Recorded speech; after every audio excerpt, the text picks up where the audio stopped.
Abraham accueillit ses hôtes parce qu'il voyait en eux les messagers de Dieu. Il les accueillit en premier lieu en tant qu'étrangers. Peut-être que Hébreux 13.2 se rapporte à Abraham. C'est seulement après avoir commencé à leur parler qu'il discerna la qualité de ses visiteurs. Ceci devrait également être notre attitude. Accueillir en son nom même des étrangers avec beaucoup de joie. L'Éternel apparut à Abraham pour fortifier sa foi et lui dit, Sarah, ta femme aura un fils. Celle-ci rit en elle-même, se disant, maintenant que je suis vieille, aurais-je encore des désirs? Mon Seigneur aussi est vieux. L'Éternel demanda, pourquoi donc Sarah a-t-elle ri? Voilà bien l'œuvre du diable, qui essaie de faire entrer le scepticisme.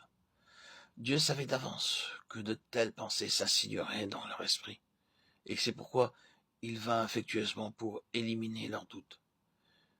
Il enverra certainement ses messagers de temps à autre pour encourager et fortifier ceux qui lui appartiennent, lorsqu'ils sont accablés par le découragement.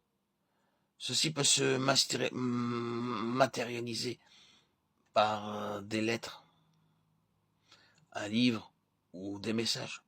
Genèse 18.16 nous apprend qu'Abraham accompagna les hommes. Il marcha avec eux comme Enoch marcha avec Dieu, non pas pour obtenir une faveur, mais seulement pour être en leur compagnie. Ensuite, les deux hommes continuèrent leur chemin vers Sodome, et l'Éternel resta en arrière, pour s'entretenir personnellement avec Abraham.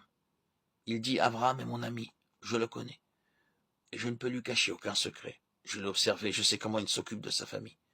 Je veux lui faire connaître maintenant le secret de mon cœur. Mon temps est venu de juger les hommes de Sodome et Gomorrhe. Abraham se tenait devant l'Éternel, pendant que les anges continuent leur chemin vers les cités.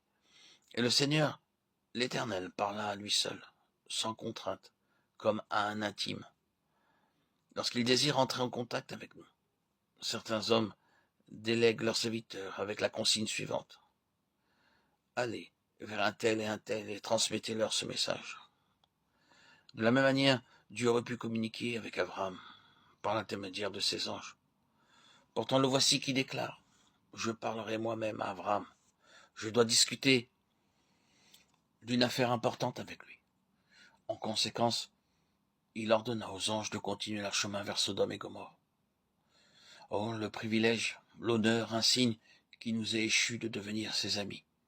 Imaginez-vous donc le Seigneur lui-même venant pour s'entretenir avec nous. Toutefois, il faut d'abord que nous soyons mis à l'épreuve et agréés afin d'être dignes de ce privilège.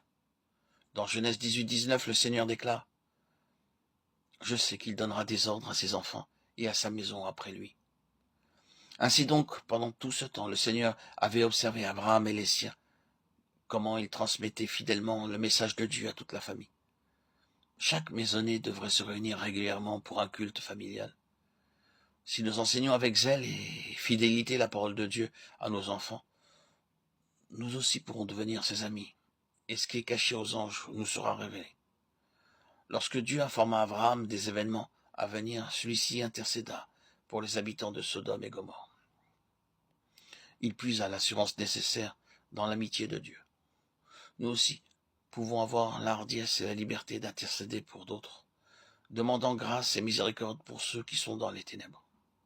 C'est de cette manière que nous pouvons devenir les collaborateurs de Dieu. Dieu n'alla pas vers Lot, mais envoya ses anges pour le prévenir, lui et les siens, car Abraham avait intercédé pour eux. L'Éternel n'avait aucun désir de partager son secret avec Lot, car celui-ci l'avait attristé en préférant demeurer près de Sodome et Gomorrhe. Il fut induit en erreur par la contrée fertile toute proche et finalement devint ancien à Sodome. Si l'un d'entre nous préfère les plaisirs et les honneurs de ce monde ainsi que l'a fait Lot, le Seigneur ne viendra pas vers lui et ne lui révélera pas ses secrets. Je pourrais citer le cas de bien des croyants qui sont nés de nouveau.